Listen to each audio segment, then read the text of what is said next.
आज का टॉपिक सामुदायिक संगठन में मानव पूंजी को लेकर और सामाजिक पूंजी को लेकर है।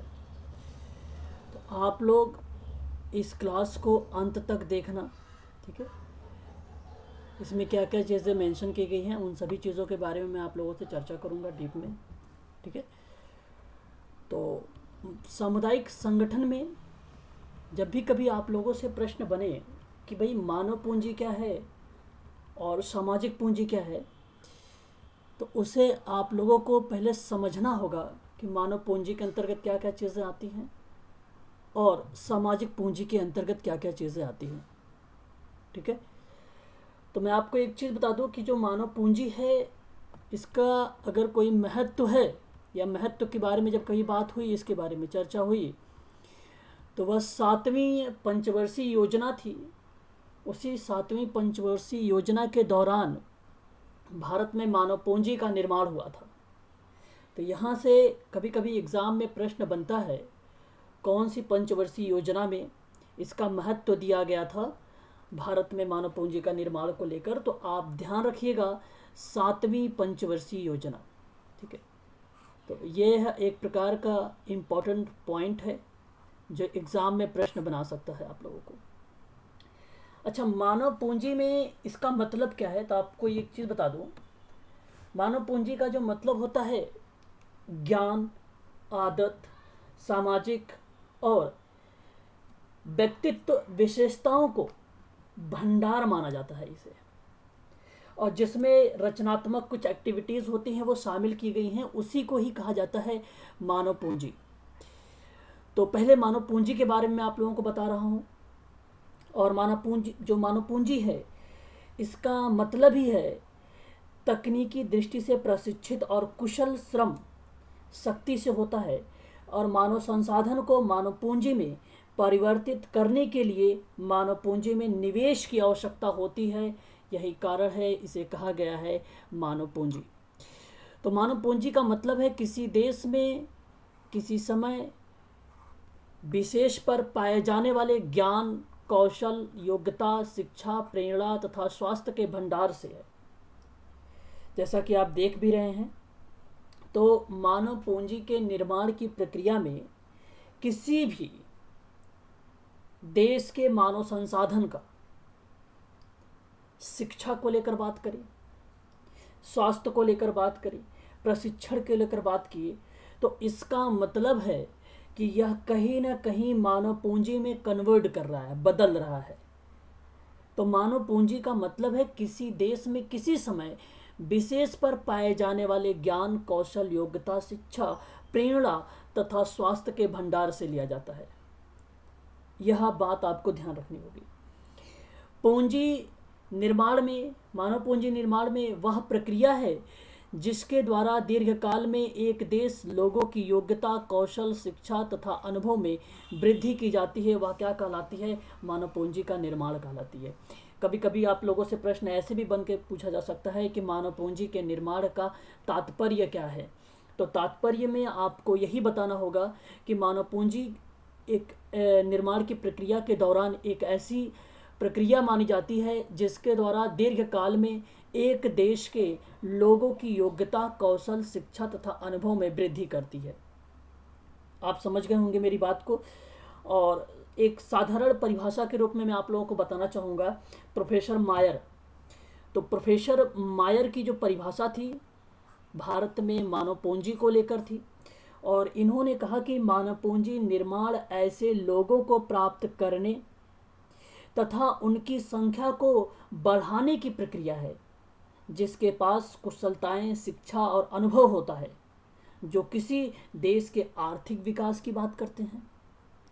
ठीक है, आप ध्यान रखिएगा, किसी देश की आर्थिक विकास की बात करेंगे या राजनीतिक विकास की बात करेंगे। तो जब आपको ये कीवर्ड्स मैं आपको दे रहा हूँ, जिस परिभाषा में राजनीतिक और आर्थिक चीज़ें दिख जाए, आप तुरंत उसको टिक लगा देना प्रोफेसर मायर।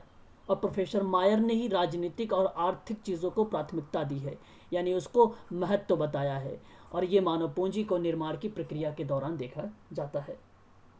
ठीक, तो ये चीज़ें ध्यान रखना। और मानव पूंजी के निर्माण के दौरान बेसिकली इसके दो स्रोत बताए गए थे। इसके दो स्रोत बताए गए थे मानव पूंजी के निर्माण में। एक को बताया गया आंतरिक स्रोत और दूसरों को बताया गया जो था बाह्य स्रोत। तो आप लोग ये भी ध्यान में रखिएगा, आंतरिक स्रोत और बाह्य स्रोत के बारे में भी। ठीक है, अब ध्यान से सुनिए मेरी बात। आंतरिक स्रोत के अंतर्गत क्या क्या चीज़ें आती थी? आंतरिक स्रोत के अंतर्गत आती थी स्वास्थ्य। आप इन चीज़ों को समझिएगा अच्छे से और कॉपी पेन जरूर साथ में रख के बैठिएगा ताकि आप उसे नोट डाउन भी कर लीजिएगा, है ना। और दूसरा पॉइंट इन्होंने बताया शिक्षा, और तीसरा प्रशिक्षण, है ना। चौथा प्रवसन। प्रवसन इसी को आप चाहो तो सूचना भी कह सकते हो, है ना। प्रवसन और सूचना दोनों को आप एक साथ रख सकते हो। ठीक है, और ये थे आंतरिक स्रोत के, ये थे आंतरिक स्रोत। और जो ये बाह्य स्रोत आप देख रहे हैं, बाह्य स्रोत बेसिकली दो ही टाइप के बात किए गए थे। इसमें आपको पहली बात ये ध्यान रखनी है कि विदेशी प्रशिक्षित प्रविधि के माध्यम से व्यक्तियों को अस्थायी और अस्थायी आधार पर जब देश में नियुक्ति करने की बात होती है तो वह एक बाह्य मानव पूंजी निर्माण के स्रोत माने जाते हैं। जैसे विदेशी प्रशिक्षित की बात कर रहा हूँ, और उनको मेथड के माध्यम से व्यक्तियों को अस्थायी रूप से या अस्थायी रूप से देश में नियुक्ति देते हो, तो मानव पूंजी का निर्माण का स्रोत है ये। ठीक है, आपने उनको नियुक्ति दे दी है अपने देश में, तो ये बाह्य स्रोत के अंतर्गत आएगा। ये पहली बात थी। और दूसरी जो बात है आपको ये ध्यान रखना है बाह्य स्रोत में कि देश के श्रमिक को प्राविधिक प्राप्त करने के लिए जो विदेश भेजा जाता है, ये भी एक प्रकार के मानव पूंजी के निर्माण में बाह्य स्रोत की भूमिका निभाती है। ठीक है, तो आप ये चीज़ें ध्यान में रखिएगा, इसे समझिएगा अच्छे से। और मैं अब आगे बात करूंगा शिक्षा को लेकर। देखो यहाँ पे स्वास्थ्य को लेकर बात करता हूँ। तो स्वास्थ्य सिंपल सी लैंग्वेज में अगर मैं आपसे कहूँ कि स्वास्थ्य पर किया गया जो विनियोग स्वास्थ्य है, जिसको श्रम बल की पूर्ति को बढ़ाता है, और एक स्वस्थ व्यक्ति ही किसी कार्य को पूरी क्षमता के साथ कर सकता है। आप भली भांति तरीके से जानते हैं ये बात। ठीक है, तो इसी प्रकार स्वास्थ्य जो है मानव पूंजी निर्माण का एक महत्वपूर्ण स्रोत माना जाता है, रिसोर्सेज माना जाता है स्वास्थ्य को लेकर। ठीक है, और अगर मैं शिक्षा की बात करूं तो शिक्षा पर जो निवेश मानव पूंजी निर्माण का सबसे महत्वपूर्ण स्रोत माना जाता है। और इसमें शिक्षा जो है व्यक्ति को अधिक कुशल बनाने की बात करता है और उत्पादन क्षमता में वृद्धि करने की बात करता है। और आप भलीभांति तरीके से जानते हैं कि एक पढ़े लिखे व्यक्ति को कार्य क्षमता अनपढ़ व्यक्ति की तुलना में सदा ही अधिक होगा, यह आपको अच्छे तरीके से पता है। प्रशिक्षण क्या होता है भाई? देखो, प्रशिक्षण का मतलब आप ट्रेनिंग। अब ट्रेनिंग यहाँ पर यह है, बात कर रहा है कि देश में जो विशिष्ट तकनीकी और औद्योगिक संस्थान है उसकी स्थापना की गई, और उसके द्वारा व्यक्तियों के यह कार्य जो कारखाना के अंदर भी किया जाता है। ठीक है, तो चाहे फर्म में भी या कर्मचारी के प्रशिक्षण पर व्यय कोई कार्य करती है। ठीक है, प्रशिक्षण पर व्यय कोई कार्य करती है, तो उस दौरान यह कार्य के कारखाने के अंदर भी करती है और अन्य प्रशिक्षण संस्थान के प्रशिक्षण भी दिलवाती है। तो यानी प्रशिक्षण की बात अगर मैं करूं तो आप यहाँ पर जैसे औद्योगिक संस्थान के बारे में सोचिए, और औद्योगिक संस्थान में जो भी श्रमिक लोग हैं उन श्रमिकों को भी प्रशिक्षण देने की बात की है। तो नौकरी के साथ क्या हो गया? प्रशिक्षण हो गया। बात समझ रहे हैं ना आप? नौकरी के साथ प्रशिक्षण हो गया, और यही बात यहाँ पर पॉइंट नंबर 3 में कही जा रही है। ठीक है, उसके बाद अगर मैं आपसे बात करूँ सूचना पर व्यय या प्रवसन पर व्यय क्या है, अभी मैंने प्रवसन और सूचना का मैंने एक पॉइंट लिखवाया है आप लोगों को। इसका मतलब क्या है?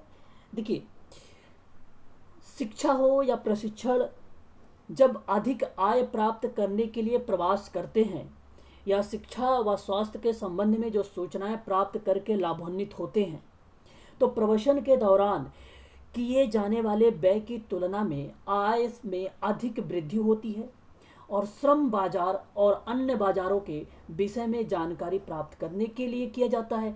तो ऐसी एक्टिविटी भी एक प्रकार की मानव पूंजी निर्माण के स्रोत में माना जाएंगे, और ये एक प्रकार का होगा आंतरिक स्रोत। ठीक है, लोगों का हस्तांतरण और व्यय। हस्तांतरण का मतलब यहाँ पे प्रवसन था। आप लोग शायद प्रवसन हिंदी से कंफ्यूज हो रहे होंगे, लेकिन यहाँ पर प्रवसन है। ठीक है ना, तो प्रवसन ही एक प्रकार का हस्तांतरण है। चाहे यूजीसी की बात करूं मैं और चाहे मैं एमपीपीएससी की बात करूं, ये दोनों में हिंदी टफ क्वेश्चन अगर बनाना होता है तो हिंदी टफ करके बनाते हैं क्वेश्चन को, ठीक है। तो आप लोग ध्यान रखिएगा, मानव पूंजी के निर्माण के स्रोत में शिक्षा की भी भूमिका होती है और कौशल विकास का व्यय भी होता है, नौकरी के साथ प्रशिक्षण भी होता है, लोगों के हस्तांतरण पर व्यय होता है, सूचना पर व्यय होता है और स्वास्थ्य पर व्यय होता है। और ये सारी बातें मैंने आप लोगों को 2 भागों में डिवाइड करके बताया है कि इसमें आंतरिक स्रोत कौन से हैं और बाह्य स्रोत कौन कौन से हैं, ठीक है। तो बाह्य स्रोत में यहाँ पे तो सारे, हालांकि आंतरिक स्रोत है, ये जितने 6 के पॉइंट है ये आंतरिक स्रोत है, आप ध्यान रखिएगा, ये सारे के सारे आंतरिक स्रोत हैं, है ना। और ये एक बाह्य स्रोत है, तो बाह्य स्रोत विदेशियों के बारे में जो मैंने आपको बताया है वो चीज़ें यहाँ पर देखी जाएगी।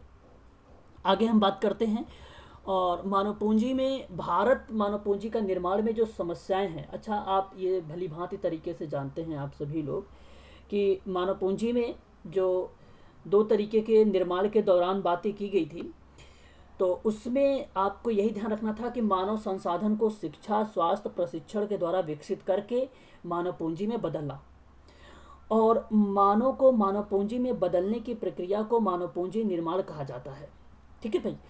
और यह एक ऐसी प्रक्रिया है जिसके द्वारा या जिसके अंतर्गत मानवीय शक्ति के विकास हेतु भारी मात्रा में विनियोग किया जाता हो, तो जिसमें मानव शक्ति, तकनीकी कौशल या कुशलताएं जैसी इत्यादि कुशलताओं को क्या किया जाता है, योग्यताओं को प्राप्त किया जाता है, वह एक प्रकार से मानव पूंजी का निर्माण का दर्जा या नाम दिया जाता है। तो भारत में मानव पूंजी का निर्माण की समस्याएं क्या हो सकती हैं?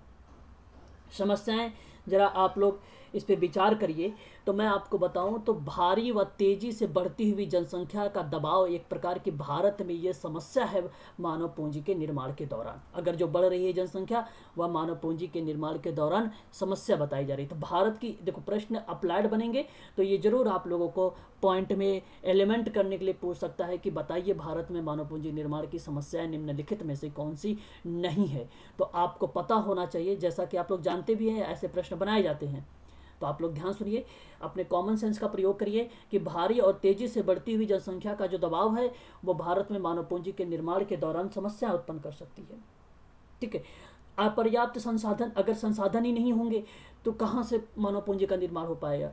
तो एक प्रकार से अपर्याप्त बताया जा रहा है, ठीक है। तो ये चीज़ें आपको ध्यान रखना है। उसके बाद प्रतिभा पलायन की समस्या। प्रतिभा अगर मैं आपसे यहाँ पे चर्चा करूँ तो उसके स्ट्रक्चर्स की बात कर रहा है, उसकी संरचना वाली जैसी एक्टिविटीज़ को बात कर रहा है, ठीक है। प्रतिभा तो पलायन करने की समस्या, लोग एक जगह से दूसरी जगह पे जाते हैं, तो यह एक प्रकार का क्षेत्रीय विषमताएं देखने को मिल सकती हैं हम लोगों को, है ना। तो ये एक प्रकार का प्रतिभा है, पलायन की समस्याएं हैं ये, है ना। तो ये भी भूमिका निभाती है मानव पूंजी के निर्माण के दौरान। और मानव संसाधन का उचित प्रबंधन का अभाव, अब कोई मैनेजमेंट है ही नहीं, ठीक है, तरीका है ही नहीं सोशल वर्क करने के लिए या कोई मैनेजमेंट है ही नहीं, तो वो जाहिर सी बात है मानव पूंजी के निर्माण में क्या होगी, एक प्रकार की समस्या उत्पन्न कर सकती है, ठीक है। अस्तरीय तकनीकी और प्रबंधन शिक्षा का अभाव भी एक प्रकार से भारत में मानव पूंजी निर्माण की समस्या भी रिप्रेजेंट कर देती है, ठीक है।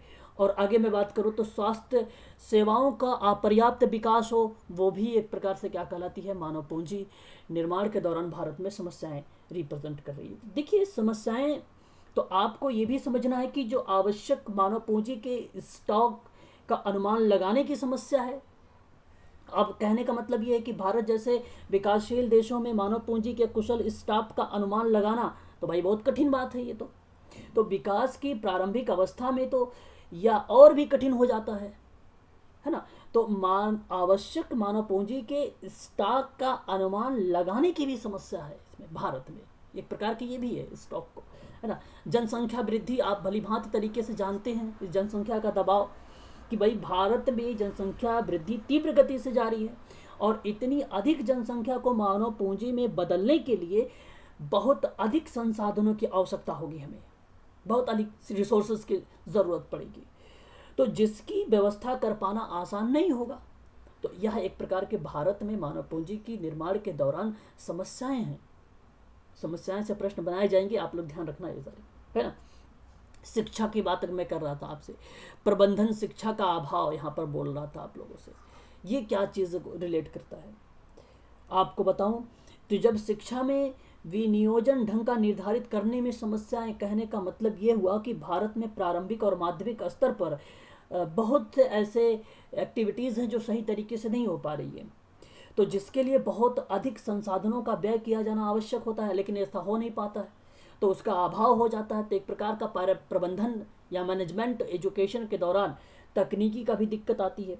तो ये विभिन्न क्षेत्र जो थे वो दबाव पड़ने के आर्थिक विकास में बाधा बन सकती है, सारे के सारे। ठीक है, उच्च शिक्षा की बात मैं कर रहा हूँ, तो उचित शिक्षा का अभाव हो या मानव संसाधन की बात होती है, एक प्रकार की हायर लेवल की बात कर रहा है, हायर एजुकेशन की बात कर रहा है, तो उसमें भी एक प्रकार की समस्या है। तो शिक्षा के स्तर में सुधार किए तथा आवश्यक संसाधनों की व्यवस्था के बिना भी उच्च शिक्षा हेतु तो विश्वविद्यालय भी खोले जा रहे हैं। बिना व्यवस्था का ही यूनिवर्सिटी, अगर कोई एमएलए बन गया या कोई विधायक बन गया तो तुरंत अपना यूनिवर्सिटी ओपन कर देता है, लेकिन ये नहीं उन्हें पता क्या उसके लिए सबसे पहली चीज़ तो ये है कि मैनेजमेंट होना ज़रूरी है। बिना प्लानिंग का कोई कार्य नहीं होता है। ठीक है, नाम करने के लिए अपना यूनिवर्सिटी, विश्वविद्यालय, महाविद्यालय वगैरह खोल देते हैं ये लोग, है ना। तो यहाँ पर एक चीज़ ये भी समस्या ही है मानव पूंजी के निर्माण के दौरान, है ना।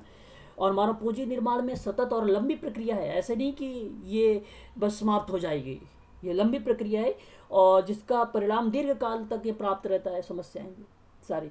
तो इसमें निजी क्षेत्र भी रुचि नहीं लेता है कभी कभी। भारत में जब भारत की बात हो रही तो उसमें निजी क्षेत्र कहाँ से अपनी भूमिका निभाएगा, है ना। तो अवरोध उत्पन्न हो जाता है, तो मानव पूंजी निर्माण का स्तर निम्न बनाया जाता है, निम्न माना जाता है ना।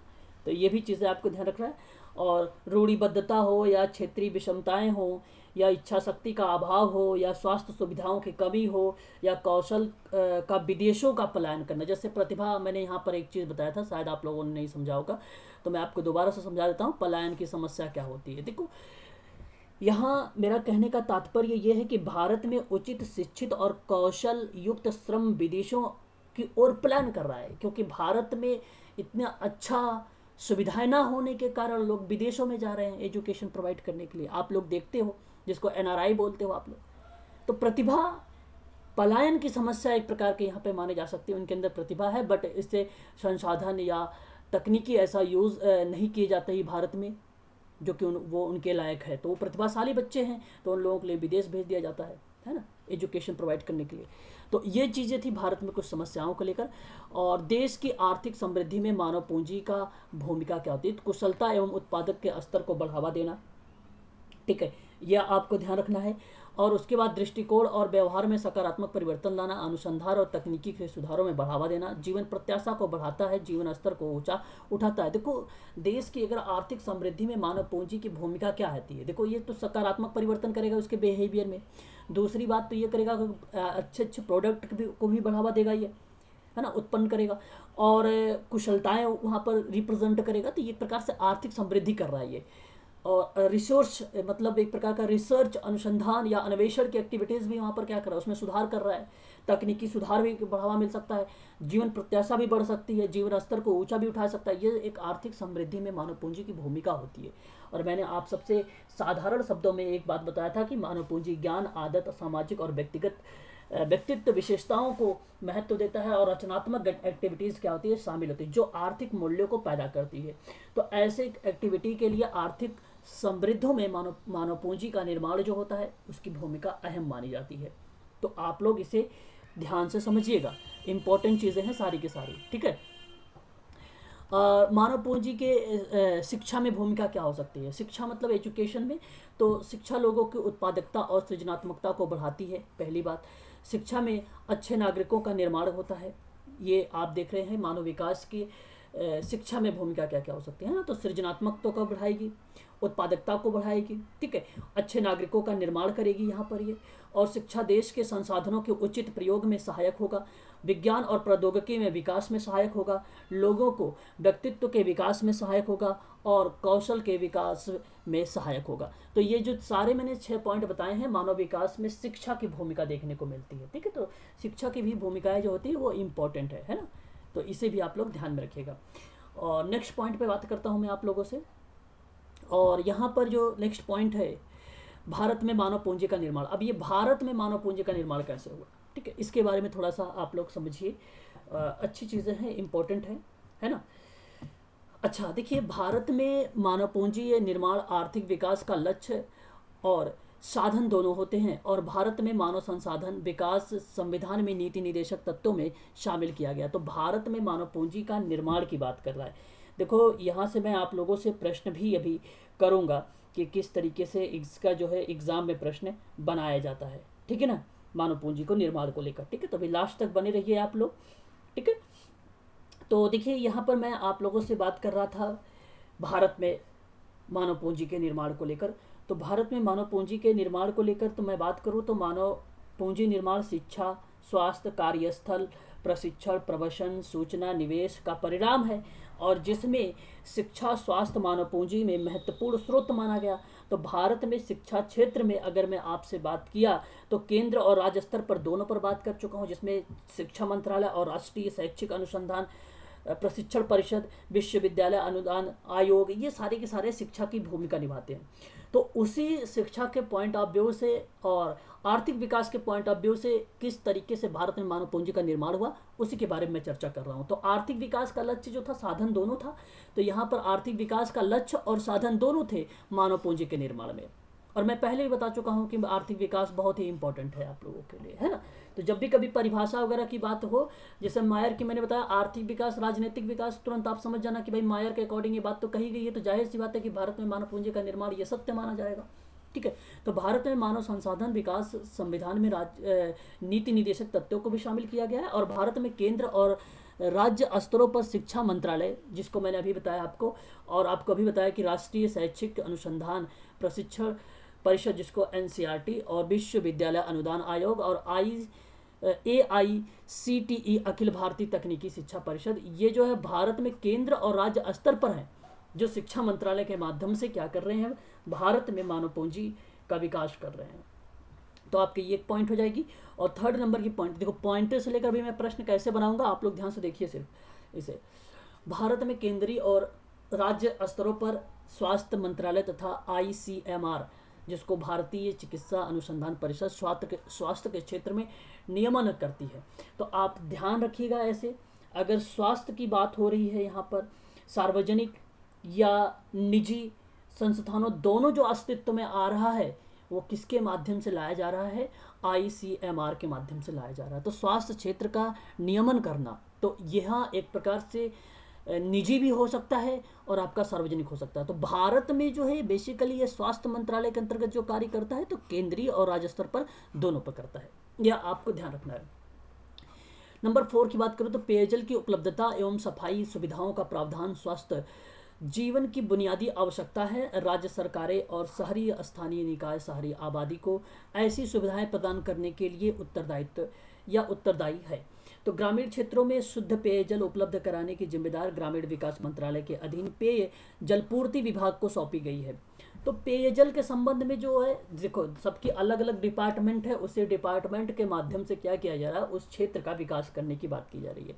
तो एक प्रकार से शहरी स्थानीय निकाय की बात हो रही है, तो राज्य सरकार और शहरी स्थानीय निकाय, ये दोनों की जो भूमिकाएं होती हैं अपने क्षेत्रीय से संबंध में होता है। ठीक है, अपने क्षेत्र से संबंध में होता है, ये चीज़ ध्यान रखना आप लोग। आगे हम बात करते हैं तो भारत में शिक्षा क्षेत्र का विकास जो है, शिक्षा के देश में अगर बात करूँ तो सामाजिक आर्थिक विकास का एक प्रमुख कारक है, और अच्छी शिक्षा प्रणाली ना केवल कुशल प्रशिक्षित व्यक्तियों का निर्माण करती है, बल्कि विज्ञान और प्रौद्योगिकी को बढ़ावा देती है। भारत में शिक्षा क्षेत्र के विकास जो है निम्न प्रकार से दर्शाया गया है, जैसे एक प्रकार से प्रारंभिक शिक्षा करके लिया गया है। तो प्रारंभिक शिक्षा में क्या हुआ, देखो ये भी मानव पूंजी का ही एक पार्ट है। तो सामुदायिक संगठन में ऐसे सारे क्वेश्चंस बनते हैं UGC में। तो प्रारंभिक और मध्य स्कूल शिक्षा को मिलाकर प्रारंभिक शिक्षा कहते हैं। और वर्ष 1950 और 1951 में प्राथमिक और माध्यमिक स्कूलों की जो संख्या थी 2.23 लाख थी, और जो 2010 और 11 में बढ़कर 12.96 लाख हो गई थी। तो आप लोग यहाँ पर जो एक बताया जा रहा है पंचवर्षीय योजना के माध्यम से आपको रिलेट करवाने की कोशिश किया जा रहा है कि शिक्षा और स्वास्थ्य के व्यय के प्रतिशत में किस तरीके से प्रॉफिट्स हुए, या उसका व्यय हुआ या उसकी हानि हुई, इसके बारे में आप लोगों से लाभ हानि के बारे में चर्चा कर रहा है। लेकिन यहाँ पर मैं आपको एक चीज़ बता दूँ कि जब 1950 और 51 की बात कर रहा हूँ मैं, तो पहली पंचवर्षीय योजना थी। उस समय कुल टोटल जो परसेंटेज व्यय हुआ था, हालांकि महत्व इसकी बात होगी तो सातवीं में बताएंगे आप लोग, सातवीं पंचवर्षीय योजना में। महत्व की बात किस में करेंगे आप? सातवीं पंचवर्षीय योजना में। ओके, आप लोग ध्यान से सुनिए इस बात को। लेकिन यहाँ पे मैं पहली पंचवर्षीय योजना बता रहा हूँ क्योंकि यहाँ पे ऑलरेडी इसने 1950 और 51 जोड़ दिया है। ठीक है। तो उस दौरान जो प्रतिशत का व्यय हुआ था 7.6 हुआ था, 7.6 हुआ था। और प्राथमिक और मध्य स्कूलों की जो संख्या थी वो इतनी थी, 2.23 लाख थी, जो 2010 और 11 में बढ़कर 12.96 हो गई थी। यानी काफ़ी उन्नति हुई है प्रारंभिक शिक्षा में। लेकिन प्रबंधन का अगर अभाव होगा तो जाहिर सी बात है भारत पर प्रभाव पड़ेगा, मानव पूंजी पर, है ना। तो समस्याएं बन जाएंगी एक प्रकार से। वहाँ पर अच्छा इम्प्रूव हुआ था। अच्छा, अब प्रारंभिक शिक्षा 1 से लेकर 8 तक के 6 से 14 वर्ष के बच्चों के लिए निःशुल्क और अनिवार्य शिक्षा कर दी गई। भाई जाहिर सी बात है, विभिन्न प्रकार के आप लोगों ने देखा है एसएसए सर्व शिक्षा अभियान को लेकर जब लाया गया था तो उसमें ये बातें मेंशन कर दी गई थी। और आर्टिकल नंबर आपको भलीभांति तरीके से पता है 21 क्या कहता है ना। तो मैंने आप लोगों को इसके बारे में जिक्र कर चुका हूँ पहले भी लास्ट क्लास में। प्रारंभिक शिक्षा के संबंध में विभिन्न उसके संबंध में विभिन्न कुछ प्रकार दिए गए हैं, जैसे मिड डे मील्स योजना जो है 1995, शिक्षा प्राथमिक शिक्षा कार्यक्रम 1991, सर्व शिक्षा अभियान 2000 में, मुक्त एवं अनिवार्य शिक्षा अधिकार जिसको आप आरटीई कहते हैं वो 2009 में। हालांकि विभिन्न प्रकार के ऐसे प्रारंभिक शिक्षाओं को लेकर कुछ कार्यक्रम चलाए गए, कुछ नीति बनाई गई जिससे लोगों को समाज की मुख्य धाराओं से जोड़ा गया। तो ये प्रारंभिक शिक्षा के संबंध में विभिन्न प्रकार के कुछ कार्यक्रम और नीतियों को उल्लेख मैंने आप लोगों से कर दिया।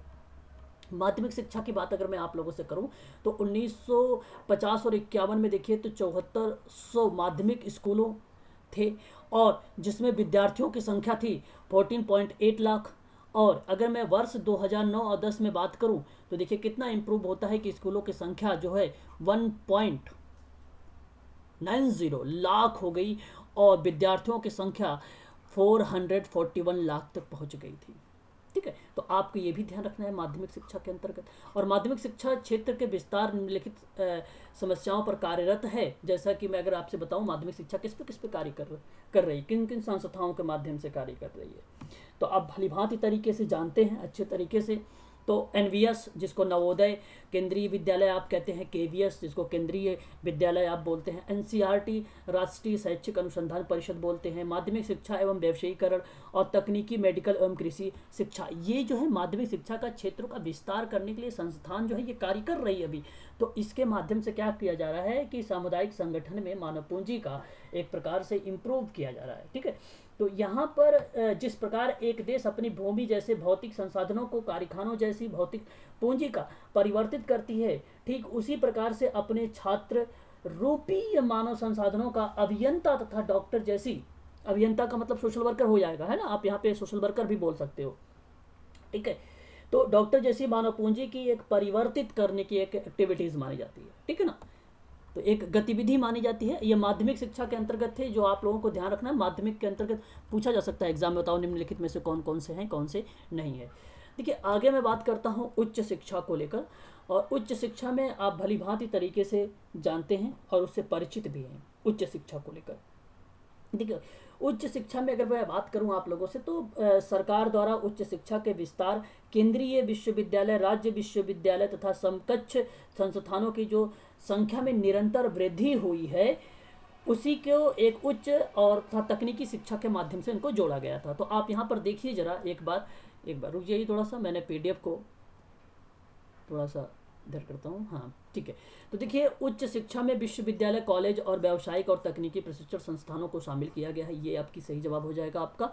स्वतंत्रता प्राप्ति के बाद उच्च शिक्षा के क्षेत्र में काफ़ी सुधार हुआ। लगभग 749 और 31 मार्च 2016 यानी 31 मार्च 2016 को विश्वविद्यालय देश में उच्च शिक्षा प्रदान कर रहे थे और इसमें से 46 केंद्रीय विश्वविद्यालय हैं और 345 राज्य विश्वविद्यालय हैं, 128 मानित विश्वविद्यालय हैं, 235 निजी विश्वविद्यालय हैं। देशों में कॉलेजों की जो संख्या है लगभग 37,704 हैं और यह जो डेटा मिला है 2012 और 2013 13 के बीच में। अब आपको मैं बता दूं, यहाँ से यूजीसी में और एमपीपीएससी में आप लोगों से ये प्रश्न नहीं बनेगा कि 2013 और 12 में कितने कॉलेज थे उच्च प्राथमिकता को लेकर, ये प्रश्न नहीं बनाए जाएंगे।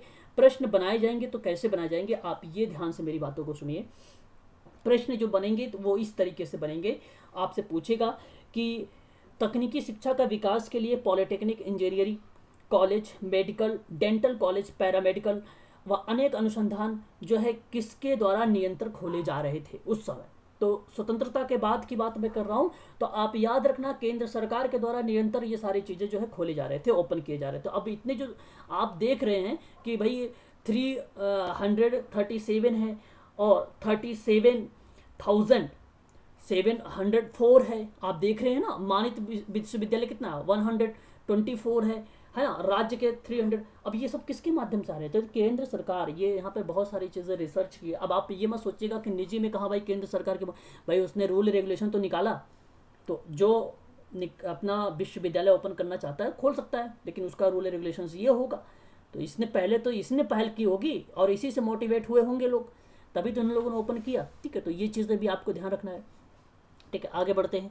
तो उच्च शिक्षा के क्षेत्र में काम कर रही हैं कुछ मुख्य संरचनाएं। देखिए, उच्च शिक्षा की अगर मैं बात कर रहा हूँ तो कुछ इंस्टीट्यूट हैं, जैसे मैं आपसे बात करूँ तो एक है, आप भलीभांति तरीके से जानते हैं, यूजीसी है ना, विश्वविद्यालय अनुदान आयोग है ना, इंदिरा गांधी मुक्त विश्वविद्यालय जिसको आप कहते हैं इग्नू, ठीक है, अखिल भारतीय तकनीकी शिक्षा परिषद AICTE आप जिसको बोलते हैं, और ICMR जो है भारतीय चिकित्सा अनुसंधान परिषद भी है। ठीक है, तो यह एक प्रकार के उच्च शिक्षा के क्षेत्र में काम कर रही हैं कुछ मुख्य संरचनाएं, कुछ स्ट्रक्चर्स हैं जो मैं आपको बता दिया है। एग्जाम में कैसे प्रश्न बनेंगे बस अभी मैं आप लोगों को ये दिखा रहा हूँ। ठीक है, क्वेश्चंस भी।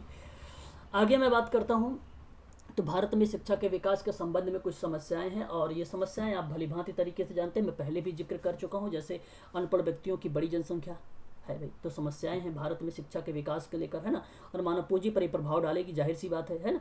और अपर्याप्त व्यावसायिक और तकनीकी शिक्षा है, लिंग भेद का प्रभाव है, ग्रामीण क्षेत्रों में पहुंच का निम्न स्तर है, और शिक्षा के विकास पर सरकार को कम व्यय होना, ये भी एक प्रकार का क्या है भाई, समस्याएं हैं। ठीक है, तो शिक्षा के लेकर पॉइंट ऑफ व्यू यहाँ पर बताया गया है कि क्या क्या समस्याएं देखने को हमें मिल सकती है। ठीक है, तो अब आप लोग थोड़ा सा मुझे यहाँ पे क्वेश्चंस जो है करके बताइए कौन कौन से क्वेश्चंस इसके सही होंगे। आप लोग इसका कमेंट करना, ठीक है, ताकि मैं इसे समझ सकूँ कि आप लोगों को कितना ये जो है समझ में आया है। तो बताइए कौन सी पंचवर्षीय योजना में मानव पूंजी के महत्व को पहचाना गया है। तो देखो देखो मैंने आपसे एक चीज़ बताया था, महत्व को कब पहचाना गया इसके। हालांकि पहली पंचवर्षीय योजना तो आई थी, लेकिन इसके महत्व को कब पहचाना गया है, तो भाई दूसरी, 8वीं, 7वीं और तीसरी। तो मैं आपको बताऊं, उस समय जो 7वीं पंचवर्षीय योजना थी, जिस समय कुल प्रतिशत व्यय जो आया था 6.6% आया था, तो उस दौरान जो है यह 7वीं पंचवर्षीय योजना के दौरान ही मानव पूंजी को पहचाना गया था। तो ये पहला यहाँ पर जो ऑप्शन हो जाएगा, option number 3 is the right answer हो जाएगा। ठीक है, आप लोग कमेंट जरूर करना, वीडियो को पोस्ट कर दो, और ताकि मैं ये समझूं आप लोगों को कितने जो है इसमें कितना समझ में आया है आप लोगों को, है ना। भारत में कौन सी संस्था स्वास्थ्य क्षेत्र का नियमन करती है। अब देखो मैंने आपसे बताया कि स्वास्थ्य क्षेत्र में, तो अब आपको समझ गए होंगे स्वास्थ्य क्षेत्र में अगर मैं आपसे बात करूं तो इसमें चिकित्सा से संबंध में कौन सी है भाई। आप जानते हैं यूजीसी तो है नहीं, तो शिक्षा के क्षेत्र में है, आप ये भलीभांति तरीके से जानते हैं, इसमें कोई दो राय नहीं है। और AICTE जिसको अखिल भारतीय तकनीकी के बारे में जानते हैं आप, टेक्नोलॉजी है ये, उसके क्षेत्र में जानते हैं। लेकिन स्वास्थ्य के क्षेत्र में तो मैंने आपको यही बताया भाई कि भारतीय चिकित्सा अनुसंधान परिषद है। ऐसे एग्जाम में प्रश्न बनेंगे आप लोगों को। ठीक है, तो ऑप्शन नंबर 3 इसका भी सही हो जाएगा। ठीक है भाई।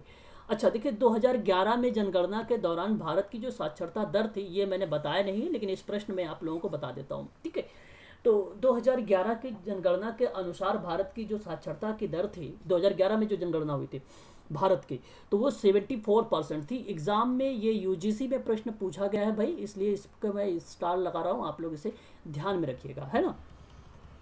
चलिए आगे बात कर लेता हूँ मैं। और अगला क्वेश्चन ये है कि अगर मैं आपसे बात करूं तो भारत में मानव निम्न में से मानव पूंजी निर्माण का कारण कौन सा है भारत में। ठीक है भाई, तो कारण कौन सा है भाई, आप जानते हैं प्रतिभा पलायन का भी है। ठीक है भाई, कारण जनसंख्या में उच्च समृद्धि भी है, अपर्याप्त संसाधन भी है, उपरोक्त सभी है, option number D is the right answer हो जाएगा, इसका सही जवाब हो जाएगा उपरोक्त सभी, जो कि मैं आप लोगों से पहले भी इसके बारे में चर्चा कर चुका हूँ, है ना। एक मिनट, ठीक है। तो ये जो क्वेश्चन आएगा फिर आपके सामने एक, और ये कह रहा है कि मानव पूंजी निर्माण का आशय क्या है। तो आप जानते हैं इसका जो मतलब है, ये कहता है कि वह प्रक्रिया जिसके द्वारा दीर्घकालीन देश के लोगों की योग्यता और कौशल शिक्षा का अनुभव से चयन की जाती है, उस वृद्धि की जाती है, उसे ही हम कहते हैं मानव पूंजी निर्माण। ठीक है। तो मानव पूंजी से हमने क्या समझा था। मानव पूंजी हम जानते हैं भलीभांति तरीके से कि मानव पूंजी ज्ञान, आदत, सामाजिक और व्यक्तित्व विशेषताओं का ज्ञान भंडार है, जिसमें रचनात्मक एक्टिविटीज़ क्या है शामिल है, जो आर्थिक मूल्यों को पैदा करती है और इसके लिए श्रम को प्रदर्शित करती है और उसकी क्षमताओं को क्या कहते हैं, समाहित करती है। तो ये एक प्रकार का मानव पूंजी का निर्माण कहलाता है। ठीक है। सिंपल लैंग्वेज में, जिसके द्वारा दीर्घ काल में देश के लोगों की योग्यता, कौशल और शिक्षा का अनुभव का चयन करे, वो मानव पूंजी निर्माण कहलाती है। कार्यस्थल पर प्रशिक्षण की बात हो तो विभिन्न कार्यशालाओं पर जो व्यय करने का प्रशिक्षण या शिक्षण की बात होती है वो कार्यस्थल पर होता है। ठीक है। ये चीज़ें हो जाएंगी। और आप लोग बताइए जरा, हमें मानव पूंजी के निवेश की आवश्यकता क्यों है, किस लिए है, ये आप जवाब मुझे कमेंट में देना। ठीक है भाई। तो ये बहुत ही इंपॉर्टेंट क्वेश्चन है, मानव पूंजी का निवेश की आवश्यकता क्यों है भारत में। ठीक है भाई। तो इसका जवाब मैं आप लोगों के लिए कमेंट में दे रहा हूँ। ठीक है। अच्छा, अगला मैं अगर आपसे बात करूं तो नेक्स्ट पॉइंट पर, तो यहाँ मैं बात करने चल रहा हूँ आपको सामाजिक पूंजी को लेकर। देखिए सामाजिक पूंजी क्या है। अब देखो, सोशल जो कैपिटल है उसमें नए नए विचार आए और नए नए विचारों को इस तरीके से उन्होंने बताया। हालांकि सबसे पहले अगर मैं बात करूँ तो अमेरिकी समाज विज्ञान को रूप में जो फ्रांसीसी समाजशास्त्री थे इस्माइल दुर्खिम के समय में, इन्होंने मिलती जुली कुछ अवधारणाएँ थी उसको ध्यान में दिया था इन्होंने, और उन्हीं अवधारणाओं को ध्यान में देते हुए सामाजिक पूंजी के बारे में इन्होंने बताया था। तो सामाजिक पूंजी की भूमिकाएं क्या क्या हो सकती है, तो मैं आपको बताऊं। मानव संबंध एवं समस्त व्यक्तियों और सहयोगात्मक संबंध बनाने के प्रोत्साहित करने हेतु जिसमें सभी को लाभ हो और स्वयं सहायता समूह हो। तो स्वयं सहायता समूह के माध्यम से सामाजिक पूंजी का नींव रखी जाएगी। अब देखिए किस तरीके से, एक नाम आप लोगों ने सुना होगा बॉन्ड का नाम। देखिए बॉन्ड कहने का मतलब यह है कि पहचान के आधार पर की गई थी ये, मतलब एक समान पहचान। जैसे सामाजिक पूंजी कैसे बनेगी, जो सोशल कैपिटल था वो कैसे बनेगा, तो सोशल कैपिटल जो बनेगा वो बॉन्ड के माध्यम से बनेगा। इनका विचार था एक, हालांकि किसी का पर्टिकुलर विचार नहीं है, लेकिन ये एक प्रकार का कॉन्सेप्ट है, ये आशय है, तात्पर्य है, अवधारणाओं को समझिए आप। तो एक समान पहचान करने का मतलब यही था कि जातिगत हो सकता है, धार्मिक के आधार पर हो सकता है। तो जहाँ पर एक धर्म के लोग हों, एक भाषाई के लोग हों, एक जाति के लोग हैं, तो ये एक प्रकार का सामाजिक कैपिटल है, ये सोशल कैपिटल है, सामाजिक पूंजी है ये। तो इसे बॉन्ड का नाम दिया गया। जब कभी एग्जाम में प्रश्न पूछे कि एक समान पहचान की बात हो रही है जिसमें से जाति को लेकर, धर्म को लेकर, जाति भाषा को लेकर बात की जा रही हो, तो वो किसको रिप्रेजेंट कर रही है, एक समान, क्या मानव पूंजी की बात कर रही है? नहीं नहीं नहीं, ये सामाजिक पूंजी की बात कर रही है। यहाँ पर लोग हैं और लोग क्या कर रहे हैं, हर एक व्यक्तियों में मानव संबंध बन रहा है, व्यक्तियों का सहयोगात्मक संबंध बन रहा है, लोग एक दूसरे से मोटिवेट हो रहे हैं, जिससे लोग क्या हो रहे हैं, लाभान्वित हो रहे हैं। तो एक प्रकार का इसका नाम दिया गया बॉन्ड्स। ब्रिजेस का नाम है एक। तो यहाँ पर देखिए व्यक्तिगत संबंध में जिसके लिए सामान्य पहचान और आवश्यक नहीं है। जैसे मैं आपसे बात करूं तो कुछ जगहों पर ऐसे आप लोगों ने देखा होगा व्यक्तिगत संबंध, जिसको हम कहते हैं व्यक्तिगत संबंध के रूप में किस तरीके से समस्त व्यक्तियों का सहयोगात्मक संबंध पहुंचेगा, लोग कैसे मोटिवेट होंगे। तो आप जानते हैं हॉस्टल में हो जाए या किसी डिस्पेंसरी का ले लीजिए या किसी कॉलेज या कैंपस को ले लीजिए, तो वहाँ पर विभिन्न प्रकार के लोग रहते हैं होटल या हॉस्टल या कैंपस में। तो विभिन्न प्रकार के जो व्यक्ति रहते हैं तो आपस में व्यक्तिगत संबंध बनाते हैं, और व्यक्तिगत संबंध बनाने का मतलब एक प्रकार से ये हुआ कि सहयोगात्मक संबंध बनाना है ना। तो सामान्य पहचान आवश्यक नहीं होता यहाँ पर ये जरूरी नहीं कि आप भाई कौन से क्षेत्र से हो, आप झारखंड से हो, मध्य प्रदेश से, उड़ीसा से, कहाँ से, इससे कोई मतलब नहीं है। ठीक है। तो यहाँ पर जो सहयोगात्मक संबंध बन रहा है व्यक्तिगत संबंध को लेकर, तो सामान्य पहचान की आवश्यकता नहीं यहाँ पर होती है, यहाँ सामाजिक पूंजी की बात होती है। तो ये एक प्रकार का हॉस्टल, एक प्रकार का रूप माना जाएगा। ठीक है। लिंकेज जो है सामाजिक प्रक्रम के रूप में नीचे के लोगों के आपसी संबंध की बात करता है। ठीक है। सामाजिक प्रक्रम में ऊपर या नीचे के लोगों के आपसी संबंध की बात करता है। तो यहाँ पे एक ही वर्ग के लिए जो लोग हैं आपस में, अगर मैं बात करूँ, वो सामाजिक पूंजी की बात करते, जैसे मैं आपसे एक एग्जांपल देता हूँ, किसान। तो आप यहाँ पर देखिए एक ही वर्ग के लोग हैं, किसान है ना। तो ये सामाजिक प्रक्रम है जो ऊपर या नीचे की लोगों के आपसे संबंध रिलेट कर रहे हैं, है ना। तो यह एक प्रकार का क्या है, सामाजिक पूंजी का एक पार्ट बन सकता है, ठीक है। पट्टनम अमेरिका के व्यक्ति, देखो अमेरिका फ्रांसिस में मैंने आपको एक नाम लिया था जिसका श्रेय जाता है फ्रांसिस के समाजशास्त्री थे इस्माइल दुर्खिम के, इनको जाता है श्रेय सामाजिक पूंजी को लेकर, ठीक है ना। सोशल कैपिटल, अच्छा कैपिटल की बात मत करिएगा आप, कैपिटल थोड़ा सा अलग हो जाएगा, पूंजीवाद जो है वो अलग है ना।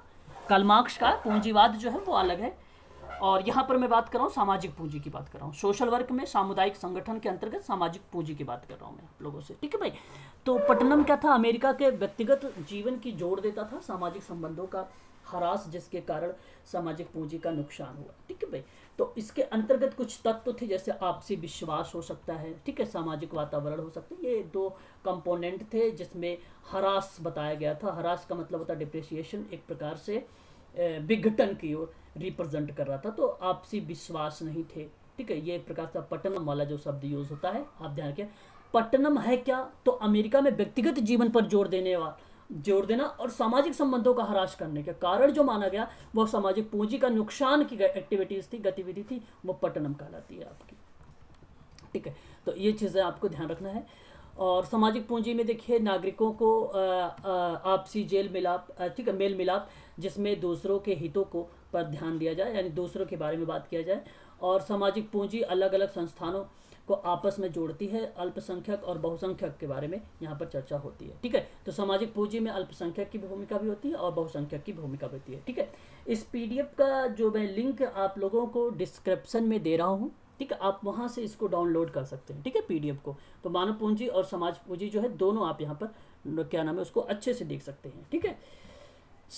अगर मैं आगे बात करूँ आप लोगों, तो सामाजिक पूंजी का जो लक्षण है, आपसी मेल मिलाप या मेलजोल, ठीक है, और राजनीतिक समानता, ठीक है, एकता, विश्वास और सहनशीलता एक प्रकार से क्या है, सामाजिक पूंजी के लक्षण रिप्रेजेंट करते। तो आपसी मेल मिलाप भी ध्यान रखिएगा, राजनीतिक समानता भी, एकता, विश्वास और सहनशीलता एक प्रकार के सामाजिक पूंजी का लक्षण माना जाता है। सामाजिक पूंजी के लाभ जो होंगे वो सामाजिक प्रतिबंध और एक दूसरे के हितों पर आधारित संबंध या टैक्स चोरी, मजबूत लोकतंत्र, नए विचार और कम हिंसा, ये जो है इसके लाभ हैं सामाजिक पूंजी के, है ना। तो सामाजिक पूंजी से जितने भी अभी प्रश्न बनेंगे मैं आप लोगों को जो नेक्स्ट क्लास होगी उस क्लास में आप लोगों को ये प्रोवाइड करूंगा क्वेश्चंस यहाँ से, सामाजिक पूंजी, मानव पूंजी से लेकर सामुदायिक संगठन में क्या इनकी भूमिकाएं थी, ठीक है। तो वहाँ पर मैं आप लोगों को जिक्र कर दूंगा, ठीक है। हालांकि मैं आज शाम की जो मेरी क्लास है वो क्लास 8 बजे से चलेगी, आप लोग जानते हैं, ठीक है भाई। 8 बजे से क्लास चलेगी, तो वो मैं क्लास अब सामाजिक पूंजी और मानव पूंजी नहीं बताऊंगा वहाँ पर।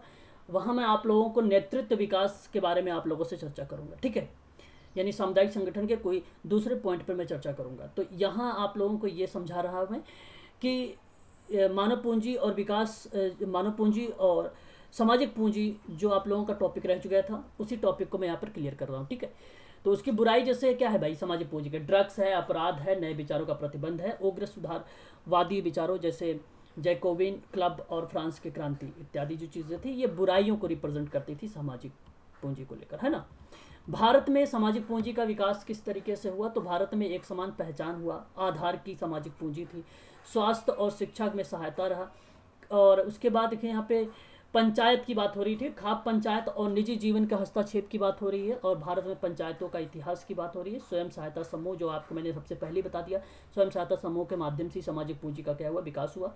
आशा और आंगनबाड़ी कार्यकर्ताओं के माध्यम से सामाजिक पूंजी का लाभ उठाने के लिए सबसे गरीब नागरिकों के उत्थान की ज़रूरतों की समस्याओं को लेकर, और उसके बाद औद्योगिकीकरण और शहरीकरण, वैश्वीकरण इत्यादि चीज़ें जो है भारत में सामाजिक पूंजी का एक नींव रखी गई थी, सामाजिक पूंजी को रख कर ध्यान में, ठीक है। तो सामाजिक पूंजी जो है सामाजिक सहभागिता के बीच में विश्वास में एक उच्च स्तर पर आपसी दायित्व की भावना को बढ़ावा देती है, और जो साझा उद्देश्य होते हैं वो आगे बढ़ाने के लिए उसे अधिक प्रभावी होने की अनुमति देती है, ताकि सामाजिक भागीदारी, राजनीतिक और नागरिक धार्मिक स्थल पर या कार्यस्थल इत्यादि पर जो कार्य हो रहे हैं औपचारिक तरीके से अनौपचारिक तरीके से, तो वहाँ पे सामाजिक संबंध जो है बने रहे। तो जैसे परिवार की बात करूँ, दोस्त की बात करूँ, पड़ोसियों की बात करूँ, उनके बातचीत के माध्यम से सामाजिक पूंजी का निर्माण जो है अधिक महत्व माना गया है।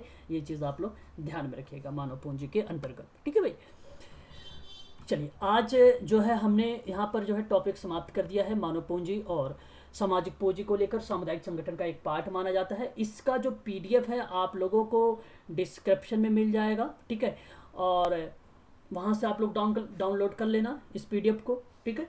और शाम को आप लोगों की लाइव क्लास चलेगी गूगल मीट पर, आप लोग ज्वाइन हो जाना 8 PM पर, ठीक है भाई, सभी लोग, ठीक है। और जो मैंने क्वेश्चन आप लोगों को डाला है उसका कमेंट जो है मुझे कमेंट करके बताना, ठीक है। और 2-4 क्वेश्चन थे जो इस तरीके से, ये जो पैटर्न मैंने बताया है सामाजिक पूंजी मानव पूंजी से, ऐसे ही क्वेश्चंस एग्जाम में बनेंगे और ऐसे ही प्रश्न जो है एग्जाम में पूछे जाएंगे, ठीक है।